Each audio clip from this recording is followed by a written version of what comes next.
अस्सलाम वालेकुम दोस्तों, आज 14 अप्रैल का दिन है और मैं आपका दोस्त नदीम अकरम हाजिर हूं मिडल ईस्ट की बड़ी खबरों के साथ जिन्होंने पूरी दुनिया की सियासत को इस वक्त हिला करके रख दिया है। इस खबर में आप एक हेडलाइन थंबनेल पर देखेंगे, पर 5 खबरें आपको 1 घंटे के अंदर जो घटित हुई है वो सामने रखी जाएगी।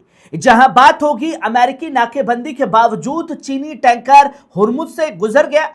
जेडी वेंस ने कहा कि अब फैसला ईरान के हाथों में है। वहीं बात होगी अमेरिका के पूर्व अफसर ने माना कि ईरान की मिसाइलों से सबसे ज्यादा डरा हुआ है इजराइल। न्यूयॉर्क में इजराइल को हथियार भेजने के खिलाफ एक बड़ा एहतजाज भी है। और साथ ही साथ बात होगी ब्रिटेन अब हुर्मुज को खोलने के लिए दुनिया भर का झुंड बनाने की तैयारी में जुट गया है। दोस्तों, पिछले कई दिनों से अमेरिका दुनिया को यह दिखाने की कोशिश कर रहा था कि वे हुर्मुज पर पूरी तरह काबिज है, कि उसकी नाकेबंदी के सामने कोई जहाज नहीं निकल सकता, ईरान को घुटने पर ला दिया जाएगा। लेकिन आज जो हुआ, बीते 1 घंटे पहले उसने इस पूरे दावे को सवालों के घेरे में ला करके खड़ा कर दिया है। क्योंकि आज एक चीनी टैंकर रिच स्टारी अमेरिका की तमाम पाबंदियों और धमकियों के बावजूद उसे नजरअंदाज करते हुए सीधे ईरानी पोर्ट से निकला और हुर्मुज से गुजर गया।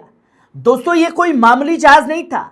इस पर पहले से अमेरिका की पाबंदियां लगी हुई थी। इसके मालिक पर इल्जाम था कि वे ईरान के साथ कारोबार करता है, लेकिन इसके बावजूद यह जहाज हुर्मुज से निकला, खाड़ी से बाहर गया और अमेरिका कुछ नहीं कर सका, मुंह ताकता रहा।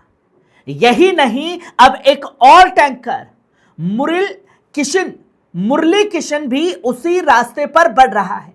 बताया जा रहा है कि वे 16 अप्रैल को इराक से तेल लेने वाला है। यानी अब सिर्फ चीन ही नहीं बल्कि दूसरे मुल्क और कंपनियां भी ये समझ रही हैं कि अमेरिका की नाकेबंदी उतनी मजबूत नहीं जितनी दिखाई जा रही थी। ईरान के सामने ढाक के 3 पात साबित हुआ है।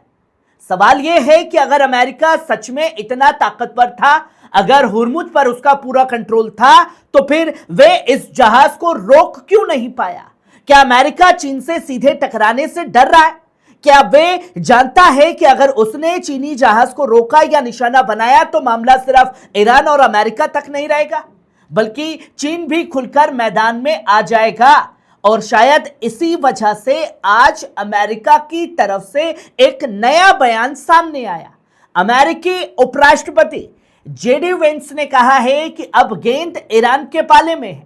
उन्होंने साफ तौर पर कहा कि ईरान अपना परमाणु कार्यक्रम छोड़ दे तो अमेरिका उस पर लगी पाबंदियां हटा देगा, उसके साथ एक आम मुल्क जैसा बर्ताव करेगा। लेकिन दोस्तों, ये वही अमेरिका है जिसके पास दुनिया के सबसे ज्यादा परमाणु हथियार हैं।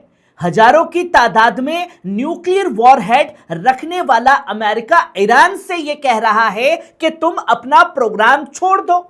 और ईरान यह बार बार कह रहा है कि उसका प्रोग्राम हथियारों के लिए नहीं बल्कि बिजली और साइंस के लिए है। तो फिर असली सवाल यह है, क्या अमेरिका सच में अमन चाहता है? अगर चाहता है तो फिर पाबंदियां क्यों, धमकियां क्यों, हुर्मुज की नाकेबंदी क्यों, और ईरान के बिजली घर और पानी के प्लांटों पर हमले की बातें क्यों हो रही हैं?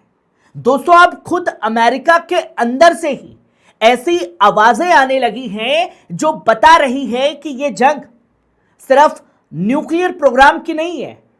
एक अमेरिका के पूर्व अफसर जेफरी फेल्टमैन ने बड़ा खुलासा किया। उन्होंने कहा कि इस जंग में सबसे ज्यादा परेशान अमेरिका नहीं बल्कि इजराइल है। उन्होंने साफ लहजे में कहा कि इजराइल को ईरान के न्यूक्लियर प्रोग्राम से भी ज्यादा डर उसकी बैलिस्टिक वॉरहेड मिसाइलों से है, क्योंकि इजराइल जानता है कि अगर ईरान की मिसाइल ताकत और बढ़ी तो तेल अवीव से लेकर उसके बड़े बड़े फौजी ठिकाने तक निशाने पर आ सकते हैं। दोस्तों, यही वजह है कि अब अमेरिका और इजराइल के बीच भी फर्क दिखाई देने लगा है। अमेरिका बातचीत की बात कर रहा है, जबकि इजराइल लगातार चाहता है कि ईरान की मिसाइल ताकत को पूरी तरह खत्म कर दिया जाए। यानी जिस जंग को दोनों ने मिलकर शुरू किया था, अब उसी जंग को लेकर दोनों की सोच अलग होती दिखाई दे रही है।